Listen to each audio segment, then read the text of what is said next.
So ఇప్పుడు మనందరం ఎంతో ఆసక్తిగా ఎదురు చూసే పర్సన్ అని చెప్పాలి. శివ సినిమాతో భారతీయ సినీ పరిశ్రమలో కొత్త ట్రెండ్కి శ్రీకారం చుట్టి క్షణక్షణం, గాయం, రంగీలా, సత్య, సర్కార్, రక్త చరిత్ర వంటి ఎన్నో బ్లాక్ బస్టర్ కల్ట్ క్లాసిక్స్ని మనకు అందించినటువంటి దర్శకుడు, భారతీయ సినీ పరిశ్రమలో తనకంటూ ఒక ప్రత్యేకమైన ముద్ర వేసినటువంటి director, the one and only RGV గారు. Please come on to the stage. Thank you so much for coming sir. Goa నుంచి వచ్చారు. Thank you so much for coming once again. నమస్కారం అండి. సి కళ్యాణ్ గారు, నటికుమార్ గారికి నాకు మంచి ఫ్రెండ్స్. రామ్ గోపాల్ వర్మ గారి క్రేజ్ గురించి మనం చెప్పక్కర్లేదు. సినిమా మీద ఉన్న కాన్ఫిడెన్స్, సినిమా మీద ఉన్న కాన్ఫిడెన్స్ వల్ల మళ్ళీ దీన్ని రిలీజ్ చేయటం, దీన్ని 4K డాల్బీలో రిలీజ్ చేస్తున్నాము. మీ అందరి సహకారంతో దీన్ని గ్రాండ్ సక్సెస్ చేయాలి అని చెప్పి నేను రిక్వెస్ట్ చేస్తాను. అందరికీ నమస్కారం.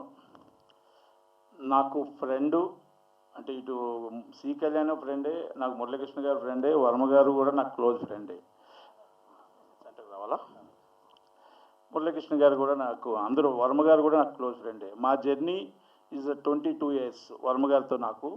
అయితే ఏదున్నా మాకు, మేము సినిమాలు కానీ ఆయనతో తీసిన ఫ్రెండ్షిప్లో ఫ్యామిలీ ఫ్రెండ్, నాకు ఫ్యామిలీ ఫ్రెండ్. అయితే అన్నీ కాకుండా నేను ఆయన అభిమాని కూడా. ఎందుకంటే ఒక రంగీల, ఒక శివ అంటే డైరెక్టర్ అంటే ఎలా ఉండాలి, డైరెక్టర్ అంటే ఎలా చేయాలి, డైరెక్టర్ అంటే నిర్మాతల తరపున డైరెక్టరు, షార్ట్ టైంలో సినిమా చేసి సూపర్ హిట్ చేసిన సినిమాలు, సెల్ ఫోన్తో సినిమా తీసి సూపర్ హిట్ చేసిన డైరెక్టర్గా ఎన్నో ఉన్నాయి, ఎన్నో చరిత్రలు ఉన్నాయి. ఆయన కోసం ఒక ఇంటర్నేషనల్ డైరెక్టర్, ఆయన కోసం మనం చెప్పలేం. ఎందుకంటే ఒక చరిత్ర, అదే ఈ రక్త చరిత్ర కూడా.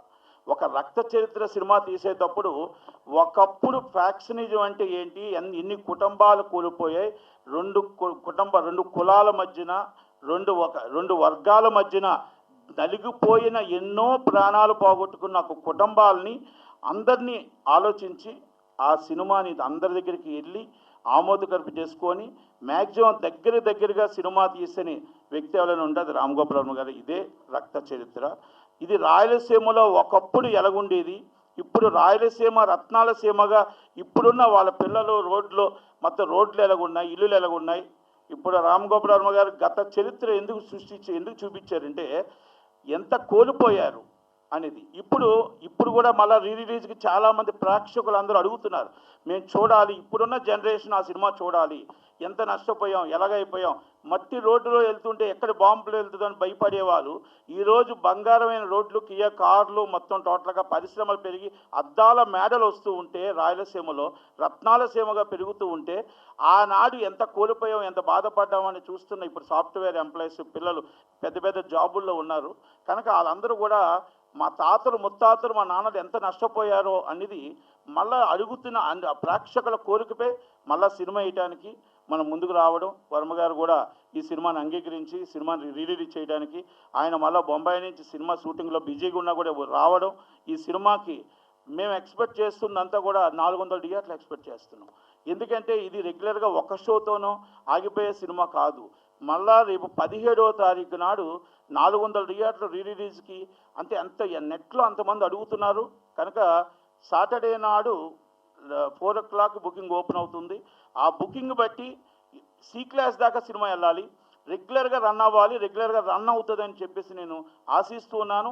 ఈ సినిమాకు అడుగుతున్న డిమాండ్ బట్టి మొత్తం పబ్లిసిటీ విషయంలో కానీ, థియేటర్ల విషయంలో కానీ రాజీ పడకుండా ఫస్ట్ టైం ఎలా రిలీజ్ చేశారో ఈ సినిమాని మళ్ళీ రిలీజ్ కూడా అంతే గ్రాండ్గా చేయాలని అనుకొని మురళీకృష్ణ గారు చెప్పడం, దానికి నా సపోర్టు, అలాగే మా పిల్లలు అందరూ కూడా దీన్ని పెట్టి దగ్గరుండి సినిమా రిలీజ్ చేయడానికి వర్మ గారు అంత దూరం నుంచి పబ్లిసిటీ కోసం, దీనికోసం ఈ సినిమా మీద ప్రేమతో ప్రేక్షకుల కోరిక మేరకు ఆయన వచ్చినందుకు ఆయనకి థ్యాంక్స్ చెప్తూ, ఈ సినిమా రిలీజ్ చేసిన మురళీకృష్ణ గారికి థ్యాంక్స్ చెప్తూ, గోవా నుంచి జార్జి గారు రావడం ఆయనకి థ్యాంక్స్ చెప్తూ థ్యాంక్ యూ వెరీ మచ్ అండి. మీ Natikumar. Bringing me on this stage, big platform. I'm really lucky. I special thank to Mr. Surinder Reddy to introduce me for this big function. I never heard and I never thought in my life that I'm going to stay in front of this celebrity. So I'm very grateful for you all from bottom of my heart to bringing me here and giving me honor. Thank you very much for all this thing. And really, I'm grateful to you. Thank you. God bless you. అన్నిటికన్నా ముందు నాకు నట్టి కుమార్ గారికి మధ్యన జరిగిన రక్త చరిత్ర తర్వాత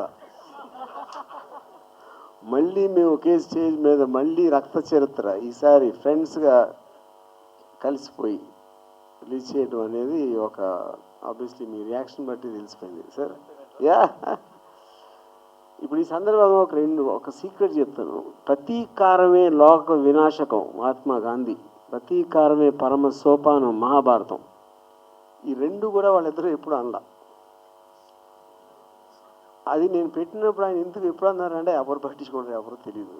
ఇప్పుడు మహాభారతం అంతా చదువుతారా, ఎక్కడన్నా ఉందా లేదా అని. ఇప్పుడు గాంధీ గారు బయోపిక్ చదువుతారా, కానీ అది ఉన్నా లేకపోయినా బట్ రక్త చిత్ర సబ్జెక్ట్ మ్యాటర్ కాంటెక్స్ట్లో అది చాలా కరెక్ట్ అయింది. ఇది అంటే టోటల్గా ప్రపంచం అంతా ఒక శాంతికి ఒక యుద్ధానికి మధ్యన కంటిన్యూస్ కాన్ఫ్లిక్ట్లో జరుగుతూ ఉంటుంది, అది అందరికీ తెలిసిందే.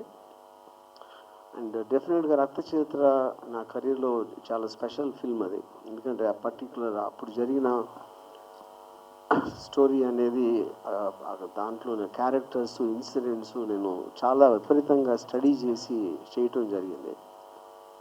ఈ kind of larger than life characters, చాలా హార్డ్ హిట్టింగ్ సాంగ్స్ కానీ అంత ఇన్ ద ఫేస్ అనేది నేను నా కెరీర్లో చాలా స్పెషల్ ఫిల్మ్ నాకు ఇది. And I'm very happy that Murali గారు నటి గారు ఈ సినిమాని మళ్ళీ రిలీజ్ చేస్తున్నారు ఆన్ 17 జూలై. అండ్ నేను చెప్పినట్టు ఇప్పుడు సాటర్డే 11th 4 o'clockకి బుకింగ్ ఓపెన్ చేస్తున్నారు. సో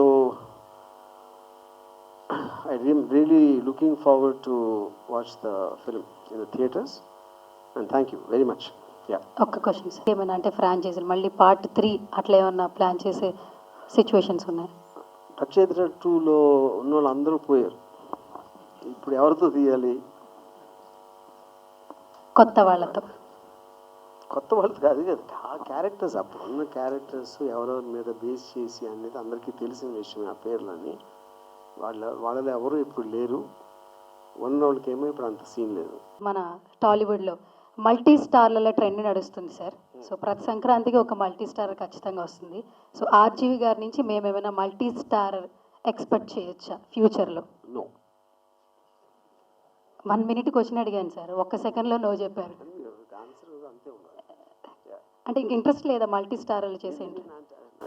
కైండ్ ఆఫ్ ఫిలిమ్స్లో అది రాదు. ఇంకోటి సంక్రాంతికి ఫ్యామిలీ ఫిల్మ్స్ వస్తే నా జీవితంలో నేను ఫ్యామిలీ సినిమా తీయను. మీ మీద ఒట్టు, మీ మీద ఒట్టు. నా మీద ఒట్టు. ఓకే, సూపర్, గట్టిగా వేశారు ఒట్టు. సరే, మల్టీ స్టారర్ చెయ్యరు, సో ఫ్యామిలీ ఆడియన్స్కి చెయ్యరు. ఇప్పుడు చేస్తున్న ఫిలిం మేము ఎట్లా కనెక్ట్ అవుతాం టాలీవుడ్లో? అది కాప్స్ మీద సినిమా, అది it's Bombay based story. Yeah, అయిపోయింది దీని ఆన్సర్ కూడా. మొన్న సలార్లో కనిపించారు సార్ యాక్టర్గా. సలార్ కాదు కాదు సారీ, కలికి కనిపించారు సార్ యాక్టర్గా. చూసారు, మీరు పక్కన నుంచి ఉంటే మెమరీ కూడా పనిచేయట్లేదు. సరే, నెక్స్ట్ ఇంకా మళ్ళీ అలా ఆర్జీవిని కొత్తగా ఏమైనా చూడొచ్చా 70mm? నేనేమి కనిపించలేదు, కనురెప్ప వేసే లోపల వెళ్ళిపోయాను. దానికి కనిపించడం అనదు దాన్ని. యా, అలాంటిది ఏం లేదు. ఏం లేదు. ఓకే, మా ఇప్పుడు అంటే ఫ్రెష్గా వచ్చారు కదా ముంబై నుంచి, ఇప్పుడే ఫ్లైట్ దిగి వచ్చారు. ఇక్కడ చాలామంది శత్రువులు ఉన్నారు, మీరు అన్నట్టు మిత్రులు. అంటే నన్ను ఎవరు ప్రేమించరు అన్నారు, బట్ ప్రేమించే వాళ్ళు కూడా ఉన్నారు ఇక్కడ. సో వాళ్ళందరికీ ఏమైనా చెప్తారా? ఆర్జీవి ఏమైనా చెప్తారా? నేను ఎవరికి ఏమి చెప్పను, ఎవరు చెప్పింది నేను విన్నాను. ChatGPT మాట వింటున్నారుగా, మనుషులతో ఉండరు. ఎందుకు సార్ అంత పెద్ద డెసిషన్ తీసుకున్నారు? ఇంతకుముందు మనుషులతోనే ఉండేవాళ్ళు కదా మాట్లాడేవాళ్ళు, ఇప్పుడు ఫ్రెండ్స్ అయ్యారు నట్టి గారు కూడా. నేను చిన్నప్పటి నుంచి అంతే. తర్వాత ఏమైనా మారుతారా సార్? నో. ముంబై వెళ్ళినా మారలేదు. నో. ఓకే ముంబై వెళ్ళిందే మారదు కాబట్టి. సార్, యా, అంతే. సార్, ఆర్జీవి సార్, ఒకప్పుడు అంటే రక్త చరిత్ర, రాయలసీమ మొత్తం ఫ్యాక్షనిజం ఇదంతా ఉండేది చూపించారు. ఇప్పుడు చాలా వరకు తగ్గిపోయింది, ఎక్కడ ఏం లేదు. అది మళ్ళీ ఇలాంటి సినిమా వస్తే అంటే ఇప్పుడున్న పాలిటిక్స్ మళ్ళీ కొంత జరుగుతున్న ఈ టైంలో ఇలాంటిది కొంత మళ్ళీ రేపినట్టు ఉంటుంది అనుకుంటాగా. అంటే వాళ్ళు మరీ అంత ఎదవాలనుకుంటున్నారా? ఒక మాదిరి కూడా కనపడట్లేదు. అది ఇప్పుడు అది ఆ టైంలో ఆ కక్షలన్నీ అప్పుడు జరిగిన వాళ్ళ ఫ్యామిలీస్లో అన్ని రకరకాల కారణాలతో అయినాయి. సినిమా చూసి అరే అలా ఉన్నాయా, ఇంతవరకు మర్చిపోయారు, మళ్ళీ మళ్ళీ కత్తులు తీసుకుని అంటారు ఎవరైనా? ఇప్పుడు సోషల్ మీడియాలో మాటలతోటే కత్తులు దూసుకుంటున్నారు సార్. అది మాటలు కాబట్టి కత్తులు దోస్తారు. బయటికి రమ్మన్నాడు ఒకరిని, అది ఇంట్లో వీడియో పెట్టి టప్పా టప్పా టప్పా అని వార్నింగ్లు ఇస్తారు. ఎవరికి కూడా ఇంట్లోంచి బయటకు వచ్చాడంటే ఇది అమ్మడదు. మీడియా కాబట్టి అది. ఇప్పుడు సినిమాలు చూస్తుంటే ఒకప్పుడు సినిమాలు అంటే మీరు చేసినప్పుడు డైరెక్టర్ ఎక్కువ చాలా బాగుండేది. కానీ ఇప్పుడు స్టార్ హీరోలు ఎవరైనా సరే వాళ్ళు చెప్పినట్టు డైరెక్టర్ కూడా వినాల్సిన పరిస్థితి వచ్చేస్తుంది. దీనిపైన మీరు ఏమంటారు సార్? ఇప్పుడు స్టార్ని చూసి సినిమా టికెట్ కొంటున్నప్పుడు 100% స్టార్స్ డామినెన్స్ ఉండటం అనేది కరెక్ట్. ఎందుకంటే ఎవరి మొహం చూసి ఎవరి పేరు మూలాన సినిమా వస్తుంది అనేది ఇంపార్టెంట్ కదా. ఇంకోటి డైరెక్టర్ అంటే కిరీటం కాదు కదా, అది డైరెక్టర్ అని పేరు ఇవ్వగానే మీ తల మీద కిరీటం. ఇప్పుడు డైరెక్టర్ అనగానే అది కిరీటం పెట్టినట్టు కాదు కదా.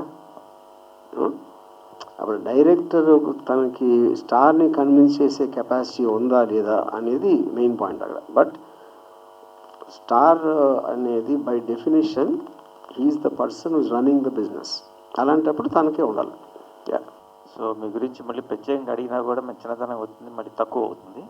నేను అడిగేది అంటే ఫ్యామిలీ సెంటిమెంట్ సినిమాలు చేయమన్నారు. నా ఇష్టం వచ్చినట్టు కథతో సినిమా తీస్తాను, చూస్తే చూస్తారు లేకపోతే లేదు. సో ఓటింగ్ పెట్టిన తర్వాత ఫ్యామిలీ సెంటిమెంట్ సినిమా కావాలి వర్మ గారి డైరెక్షన్లో అంటే చేయడానికి సిద్ధంగా ఉంటారా? ఫస్ట్ ఆఫ్ ఆల్ ఫ్యామిలీస్ అని ఎవరు ఉండరండి, అది మన అపోహ. ఇప్పుడు ఒక ఫ్యామిలీ అందరూ వచ్చారనుకోండి థియేటర్కి, అందులో మొగుడేమో హీరోయిన్ చూస్తాడు, భార్య ఏమో హీరోయిన్ కాస్ట్యూమ్స్ వస్తుంది, ఆ కొడుకు ఏమో ఎందుకు తెచ్చాను రా బాబు ఈ అమ్మ నాన్న చంపేస్తున్నారు ఈ బోరింగ్ సినిమా అని వాళ్ళు అనుకుంటారు. ఊరికనే రావటానికి వెళ్ళటానికి ఫ్యామిలీలో ఉంటారు. యాక్చువల్గా పీపుల్ అనేది ఫ్యామిలీ అందరూ కలిసి వలే ఉంది సినిమాని ఎవ్వడం అనుకోవడం అంతా ఊహ. భవిష్యత్తులో ఒక పౌరాణిక సినిమా చేసే ఆలోచన ఉందా? ఎందుకంటే నాకు ఆ ఓపిక లేదు. అలా కాస్ట్యూమ్స్, సీజీలు, విఎఫ్ఎక్స్లు అన్నీ అంత నాకంటే ఐ ప్రిఫర్ ఇది అంటే రియలిస్టిక్ డ్రామాస్. నా కాన్ఫిడెన్స్కి సినిమా రిలీజ్ చేస్తున్నారు, బాగుంది. ఎక్కడ రియాక్షన్స్ ఎదురైతే మీరు ఫేస్ చేస్తారా? ఇప్పుడు ఒకటండి, రియాక్షన్స్ అంటే మీరు ఏమంటున్నారు, రియాక్షన్స్ ఎదురైతే ఏమండి, సినిమా ఫీల్డ్కి వచ్చినప్పుడే సినిమాని ఎంటర్టైన్మెంట్గా చూడాలి. సినిమాకి నేను వర్మగారితో ఎన్నో సినిమాలు చేశాం, ఎన్ని రియాక్షన్స్ వచ్చినా అన్నీ ఎదుర్కొంటూ ఆటుపోటులు తింటూనే రిలీజ్ చేసాం. ఎప్పుడూ భయపడలేదు, ఎప్పుడు ఎదురుపడలేదు. ఎదురుపడినా ఎదుర్కొంటూనే వెళ్ళాం కాబట్టి దానికి భయపడవండి. ఇప్పుడు నటికుమార్ గారు, సార్ ఇందాక వర్మ గారు మాట్లాడుతూ నాకు నటికుమార్కి మధ్యలో చాలా రక్త చరిత్ర జరిగిందని అన్నారు. ఏంటి దాని గురించి ఏమైనా పంచుకోవాలనుకుంటున్నారు? ఇప్పుడు రాజకీయాల్లో సినిమా ఫీల్డ్లో శాశ్వత శత్రులు శాశ్వత మిత్రులు ఉంటారు. అందుకనే మేమిద్దరం మిత్రులు. చిన్న చిన్నవి వస్తుంటాయి, కుటుంబంలో రావా, అన్నదమ్ముల్లో వస్తుంటాయి, ఫ్రెండ్స్లో వస్తుంటాయి, చిన్న చిన్నవి వస్తుంటాయి. ఆ చిన్న చిన్నవి మాకేదో ఒప్పుకోలేదు. అండ్ నేను నిజంగా ఇప్పుడు ఎవరికి చెప్పలేదు. ఎందుకంటే ఇప్పుడు స్టార్స్ అనేవాళ్ళు వాళ్ళకి ఇమేజెస్ ఉంటాయి, వాళ్ళకి స్ట్రాంగ్ అన్ని చోట్ల అన్ని రకాల ప్రేక్షకులు వాళ్ళకి కావాలి. వాళ్ళకి పార్టీస్ తోటి సంబంధాలు ఉంటాయి, రకరకాల ఫ్యాన్స్లో డివిజన్ వచ్చేదానికి మామూలుగా సీనియర్స్ ఎవరిని అప్రోచ్ కూడా వాళ్ళు అంటే ఇప్పుడు ఇంకోటి ఏంటంటే ఇది హీరో విలన్ లాంటి ఫిలిం కాదు, క్యారెక్టర్స్, అందరూ క్యారెక్టర్స్. వాళ్ళ కాంటెక్స్ట్ పాయింట్ ఆఫ్ వ్యూలో స్టోరీ చెప్తున్నప్పుడు ఒక చాలా I mean hard heating actors ఉండాలి కానీ స్టార్స్ ఉండకూడదు అనేది నా బిలీఫ్ ఫస్ట్ నుంచి కూడా. అండ్ ఇప్పుడు మీరు అప్పుడు చాలా రియలిస్టిక్ ఇన్సిడెంట్స్ మీద సినిమాలు తీసేవారు, ఇప్పుడు ప్రజెంట్ దేని మీద తీయబోతున్నారు? ఆర్జీవి గారు స్ట్రైట్ తెలుగు ఫిలిం ఎప్పుడు వస్తుంది? ఎలాంటి ఇన్సిడెంట్ మీద తీస్తున్నారు? రైట్ తెలుగు సినిమాలు ఏం చేయట్లేదండి, నేను ప్లాన్ చేస్తున్న రెండు కూడా హిందీ సినిమాలే. వర్మ సార్, మీకు ఎక్కువ యూత్లో ఎక్కువ ఫ్యాన్ ఫాలోయింగ్ ఉంది ఇప్పటికి కూడా, అందరికీ తెలిసిన విషయమే. రక్త చరిత్ర రీరిలీజ్ అయ్యాక యూత్ ఈ రీరిలీజ్ అయ్యాక చూసి రక్త చరిత్రను చూసి వాళ్ళు దీని నుంచి నేర్చుకోవాలంటే ఏం నేర్చుకోవాలి ఈ సినిమా నుంచి? 5-6 పడవాలి. ఇప్పుడు రక్త చరిత్ర చూసి ఏం నేర్చుకుంటారు చెప్పండి నాకు, మీరు చెప్పండి అసలు. కోపం వస్తే అంటే ఇప్పుడు దీనికి వచ్చి ఓహో వైలెన్స్ అయితే ఇలా ఉంటుందా ఉత్తర మన చదువులో ఉందాం అని వెళ్తారా అదే మీ ఉద్దేశం? అవునవును సార్. ఉండదు. ఎందుకంటే ఎంటర్ ద డ్రాగన్ టైం నుంచి ఒక యాక్షన్ సినిమా చూస్తే బయటకు వచ్చి ఎవరిని కొడదామా అనిపిస్తుంది. కొట్టే ధైర్యం ఉండదు, అది వేరే విషయం. Action film is suppose to excite you. Yeah. అలాగే మీ సినిమాల కంటే ఎక్కువ మీ ట్వీట్సే కాంట్రవర్సీగా ఉంటాయి అంటే మీరు ఏం చెప్తారు? అది మీరు చెప్పండి, నేనే చెప్తాను. ఇప్పుడు కాంట్రవర్సీ అనేది అవతల వాళ్ళు చెప్పాలి కదా. యా. సార్ పర్టికులర్లీ ఈ సినిమా తీసేటప్పుడు రక్త చరిత్ర తీసేటప్పుడు మీరు ఆ ఫ్యామిలీస్ని కలవడం, ఉన్న వాళ్ళని, ఆ స్టోరీ అదంతా కూడా డిస్కస్ చేశారు. ఇది చేసిన తర్వాత కూడా మీకు ఏమైనా వార్నింగ్స్ వచ్చాయా సార్ ఈ సినిమా చేసిన తర్వాత? నాకు ఎప్పుడు రాలేదు వార్నింగ్. నేను ఎప్పుడు ఇచ్చాను కానీ నాకు ఎవరు ఇవ్వలే. ఓకే. మీకు వచ్చిన అసలు ఇప్పుడు వార్నింగ్సే రాలేదా? బెస్ట్ వార్నింగ్స్ అలా కూడా ఏం లేవా? ఓకే. అదే మీరు ఒక ఎన్నిసార్లు కొట్టిన చావని పామురా వీడని ఒక డైలాగ్ ఉంది, అలాంటివి ఏమైనా వచ్చాయా మరి? ఓకే. అవి తిట్లు అంటారు, వార్నింగ్ కాదు. ఓకే. హాయ్ సార్, నరేష్ ఇక్కడ. సో మీరు రాయలసీమ బ్యాక్డ్రాప్లో రక్త చరిత్ర తీసినారు, ఆంధ్ర బెజవాడ వంగవీటి సినిమా తీసినారు, రెండు సెన్సేషన్సే. ఆ సినిమాలు చాలామంది వాచ్ చేస్తున్నారు మెనీ టైమ్స్. సో తెలంగాణ బ్యాక్డ్రాప్లో ముఖ్యంగా మీకు రేవంత్ రెడ్డి అంటే బాగా ఇష్టం. ఆయన పైన ఏమన్నా సినిమా ఎక్స్పెక్ట్ చేయొచ్చా ఫ్యూచర్లో? Not right. ZPTC to CM. Okay. నేను అసలు పొలిటికల్ సినిమా ఇంకా తీయకూడదని నా మీద నేనే ఒట్టేసుకున్నాను. ఓకే. సమన్యాయం అవుతుందా తెలంగాణది కూడా తీస్తే? Telangana politics. Yeah. Okay. So మీరు నార్మల్గా రీసెంట్గా అంటే రెగ్యులర్గా జరిగే దానిపైన తీస్తుంటారు. సో ఇప్పుడు హాట్ టాపిక్గా ముఖ్యంగా హస్బెండ్లని లవర్స్ని చంపే ఇష్యూస్ మనం చూస్తున్నాం, క్రైమ్స్ లైక్ సియా గోయల్. ఏమైనా ఎక్స్పెక్ట్ చేయొచ్చా? హస్బెండ్ని లవర్స్ చంపుతున్నారా? అదేంటి? హస్బెండ్స్ని ముఖ్యంగా అబ్బాయిలని మొగుడ్లని చంపుతున్నారు. అది నేను సపోర్ట్ చేస్తాను, ఎందుకంటే నాకు పెళ్ళి అంటే ఇష్టం ఉండదు కాబట్టి. సార్ మీరు ఫస్ట్ సినిమా తీసినప్పుడు ఆర్జీవి గారికి, ఇప్పుడు తీస్తున్న సినిమా ఆర్జీవి గారికి మధ్య డిఫరెన్స్ ఏంటి sir? Thanks, that's a good question. Actually ఇప్పుడు ఐ థింక్ అప్పుడు పిచ్చి ఉండేది, ఇప్పుడు పిచ్చి ముదిరింది. సార్ మీరు సినిమా తీస్తే జనాలకి ఏం మెసేజ్ ఇస్తారు సార్? అండ్ మీ సినిమా ఎందుకు చూడాలి జనాలు? మీరు తీసే ఉద్దేశం ఏంటి? అంటే మీరు ఎక్కడ ఇవ్వారో నాకు తెలియదు. ఇప్పుడు దీనికి ఒక 10,000 సార్లు ఇచ్చినది సమాధానం. నా సినిమా ఎందుకు చూడాలంటే అది అందరికీ తెలుసు, ఎవరిని అడిగినా చెప్తారు. అదొక పక్కన పెట్టండి. ఫస్ట్ క్వశ్చన్ ఏంటి? మీ సినిమా మెసేజ్. నేను మెసేజ్లు వాట్సాప్లో ఇస్తాను, సినిమాలో ఇవ్వను. ఆర్జీవి గారు, ఇంతకుముందు మీరు ట్వీట్ చేసినా ఏదైనా సినిమా అనౌన్స్ చేసినా అది కాంట్రవర్సీ అయ్యేది. ఈ మధ్యకాలంలో మీ మీద ఎటువంటి కాంట్రవర్సీ లేదు అంటే మీలో ఏమైనా ఫైర్ తగ్గిందా, లేదంటే అన్నీ పట్టించుకోవడం మానేశారా? అంటే ఇప్పుడు పొలిటికల్ ఫిలిమ్స్ తీస్తున్నప్పుడు ఏదో ఎవరు ఏమన్నా ఎవరికో ఏదో వస్తుంది కాబట్టి అది ఉంటుంది. ఇప్పుడు నేను తీయట్లేదు కాబట్టి మేబీ. ప్రస్తుతం ఆంధ్రప్రదేశ్ రాజకీయాలని అబ్జర్వ్ చేస్తున్నారా? ఏం జరుగుతుంది, ఎలా ఉంది అని? జీరో, ఏమీ తెలియదు. ఇంతకుముందు మీరు చెప్పారు అంటే ట్వీట్స్ వరకే పరిమితం అవుతారు కానీ బయటకు వచ్చి ఎవరు మాట్లాడరు అని. బయటకు వచ్చి మాట్లాడిన వాళ్ళని ఈ మధ్యకాలంలో అరెస్టులు ఎక్కువగా జరుగుతున్నాయి.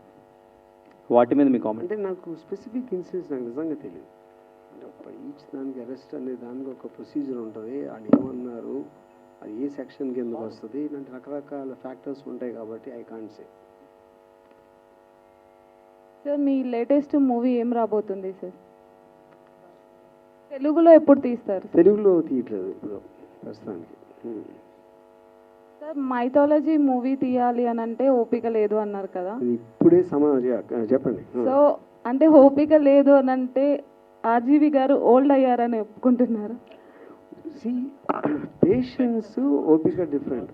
పేషెన్స్ అనేది దాంట్లో పెట్టే ఒక ట్రెమెండస్ డీటెయిలింగ్, కాస్ట్యూము, లేకపోతే స్కెచ్, ఆర్ట్ డైరెక్షన్, అదంతా ఆ టైప్ ఆఫ్ సినిమా నేను చూడను యాక్చువల్గా.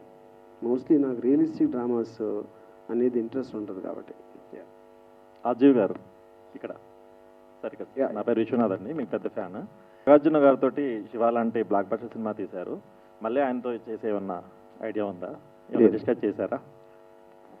లేదు సార్, హాలీవుడ్ బాలీవుడ్ రకరకాల ఇండస్ట్రీలు మనకి లాంగ్వేజ్ పరంగా ఉన్నాయి. సో డిఫరెన్స్ ఏం కనిపించింది? హాలీవుడ్ బెటర్ అనిపించిందా, టాలీవుడ్ బెటర్ అనిపించిందా? డిఫరెన్స్ దేంట్లో టెక్నాలజీలో కానీ, సినిమా మేకింగ్లో కానీ, అడ్వాన్స్గా ఉన్న మార్కెటింగ్ విషయంలో కానీ. అన్న నాకు first of all Tollywood Bollywood అని ఉండదండి, డైరెక్టర్స్లో ఉంటారు. ఇప్పుడు రాజమౌళి గుజరాత్లో పుట్టిన అలాగే తీసుకోడు కదా సినిమా. సందీప్ వంగా ఒరిస్సాలో పుట్టిన అది తీసేవాడు. సో మనం ఏంటంటే మన దగ్గర మా తెలుగుడు అని అనుకుంటాం మనం. అది కాదు, అతని పర్టికులర్ థింగ్. అసలు టాలీవుడ్ అందరికీ కలిపి ఒక వాల్యూ, బాలీవుడ్ అందరికీ కలిపి ఒక వాల్యూ ఉండదు. అలా కానీ ఆ డిఫరెన్స్ కనిపిస్తుంటుంది అప్పుడు. ఏం లేదు డిఫరెన్స్ మనుషుల్లో. Each company, each person, each director కానీ వాళ్ళ పర్సనాలిటీస్ మధ్య మలాన్ని చేస్తారు, కానీ అందరూ కలిసి ఒకలాగా చేయరు. ఇంగ్లీష్ మూవీ చేసే ఆలోచన నో. పర్టికులర్ టైంలో రక్త చరిత్రని రీ రిలీజ్ చేయడానికి రీజన్ ఏంటి? అది నట్టిగా అడగండి.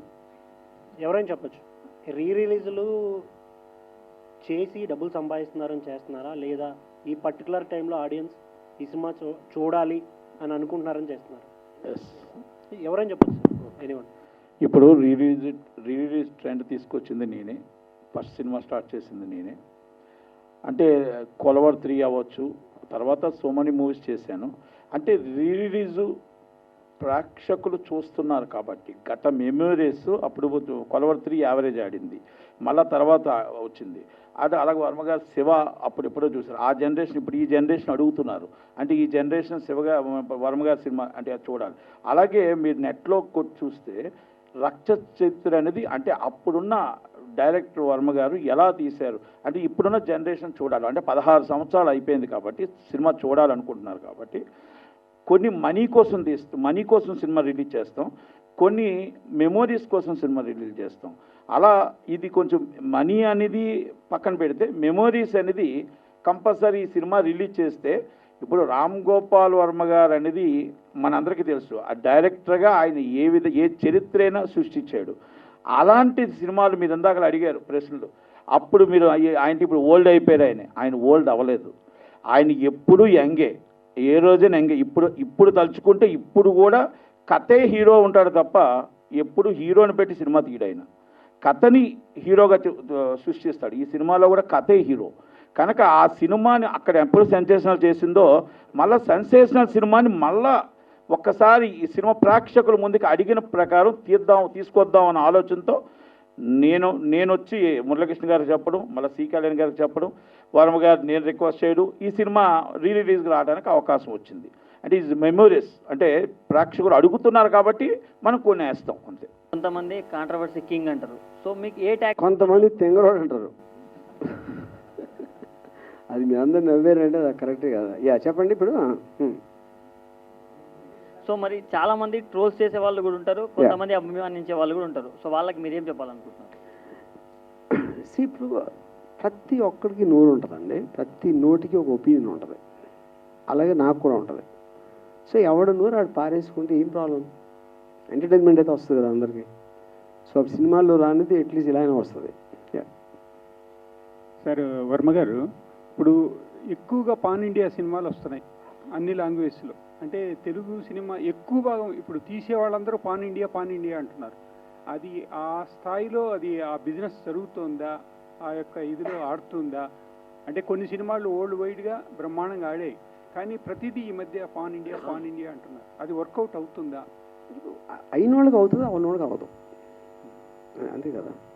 ఇప్పుడు ఒకసారి ఆల్రెడీ ప్రూవ్ అయితే ఒక సినిమా ఎంత బాగా ఆడుతుందని ప్రతి ఒక్కరికి ఆశ ఉంటుంది. నా సినిమా కూడా ఆడుతుందేమో, నా సినిమా కూడా దానికన్నా బెటర్ అవ్వచ్చు, ఏదో కొంచెం తక్కువ అవ్వచ్చు. అన్ని బిజినెస్ అలాగే కదా నడిచేది ఒకసారి ప్రూవ్ అయిన తర్వాత. అంటే తెలుగు సినిమా హిందీ రైట్స్ కానీ ఓటీటీ రైట్స్ ఇవి కూడా ఇతర లాంగ్వేజ్ రావడం వల్ల దాని యొక్క స్థాయి పెరిగింది, తెలుగు సినిమా స్థాయి అంటే ఆబ్వియస్గా. ఇప్పుడు మీకు ఫైనల్గా రికవరీ అనేది అన్నిటి మీద నుంచి కదా వచ్చేది. అది సినిమా బట్టి టైం బట్టి మారుతూ ఉంటుంది. చరిత్ర అనే సినిమాని రిలీజ్ చేయడానికి కారణం ఏంటి? కానీ నట్టుకుమార్ ఇనిషియేట్ చేయడం వల్ల ఈ సినిమా రిలీజ్ చేస్తున్నాను. అంటే చాలా సినిమాలు ఉన్నాయి కదా, పర్టికులర్లీ ఆర్జీవి గారి సినిమా. క్లాసిక్ సినిమా అండి, ఒకప్పుడు చూడాల్సిన సినిమా. మీ అనుభవం ఏంటి అప్పుడు ఈ సినిమా అప్పుడు చూసినప్పుడు? ఐ లైక్ ఇట్ అండి. ఓకే. వర్మ గారి గురించి మనం చెప్పక రిలీజ్ అవ్వలేదండి. చాలా బాగా తీశారు అప్పుడు. అప్పుడు ఆ సినిమా బాగా అంటే ఒపీనియన్ అడిగాను సార్. నచ్చడం వల్ల మేము ఆ సినిమా మీద ఉన్న కాన్ఫిడెన్స్ వల్ల, వర్మ గారి మీద ఉన్న క్రేజ్ వల్ల దీన్ని మరి రిలీజ్ చేయడం జరిగింది. మీకు నెక్స్ట్ ఫర్దర్గా ప్రొడక్షన్ ఆర్జీవి గారితో చేయాలి అనిపిస్తే ఎలాంటి సినిమా చేస్తారు సార్? అది ఇంకా ఇప్పుడే చెప్పలేనండి, ఇంకా ఇట్ టేక్స్ టైం. మీకు చేయాలని ఉందా ఆర్జీవి గారి కాంబినేషన్లో? లేదండి, ఓకే, థ్యాంక్ యూ అండి. మీరు ఎప్పుడు చిన్న సినిమాల గురించి పోరాడుతుంటారు, చిన్న సినిమాలు బాగా ఆడాలని. యాక్చువల్లీ రీ రిలీజ్ వల్ల చిన్న సినిమాలు రిలీజ్ అయినప్పుడు వాటి కలెక్షన్స్కు దెబ్బ పడుతుంది అని అంటే మీరు ఏం చెప్తారు? అంటే ఒకటండి, అది ఫస్ట్ నుంచి చెప్తున్నాం, రీ రిలీజ్ అనేది ఒక ట్రెండ్ వచ్చింది. ఇప్పుడు నేనేం కాదు, అందరూ మొత్తం చేస్తున్నారు. రీ రిలీజ్ బాగున్నప్పుడు చిన్న సినిమాలకి థియేటర్ దొరకట్లేదని మధ్యాహ్నం 2:30 షో అడుగుతున్నాం. అందుకనే మన సబ్ కమిటీలో కూడా 2:30 షో కంపల్సరీ చిన్న సినిమాకి పెట్టాలి. 20% ఆక్యుపేషన్ అనేది మల్టీప్లెక్స్లో ఇవ్వాలి. అలాగే చిన్న సినిమాని బతికించాలి. అంటే రీ రిలీజ్ అనేది ఒకటి, మార్నింగ్ 8 o'clock షో అనేది చిన్న సినిమాలు రావండి.